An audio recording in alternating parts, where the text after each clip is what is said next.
Mitä hyvinvointialueella me pitäisi laittaa kuntoon? Ensiksi, päätöksentekoon tarvitaan alan ulkopuolisia. Nämä eivät ole mitkään Tehyn tai Superin vaalit.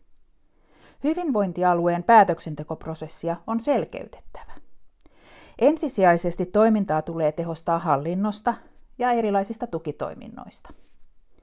Palvelun tuottamisessa on lisättävä digitalisointia ja tekoälyn käyttämistä. On varmistettava se, että lääkäreiden ja hoitohenkilökunnan työaika käytetään potilastyöhön. Koen erityisen tärkeäksi, että hyvinvointialueen sisällä työskentelevien ja niiden sidosryhmien lisäksi päättäviin elimiin saadaan ulkopuolista asiantuntemusta ja perspektiiviä. Tarjolla on arvokasta tietoa ja näkemystä. Äänesi on tärkeä. Äänestä Taina Törvi päättämään asioista.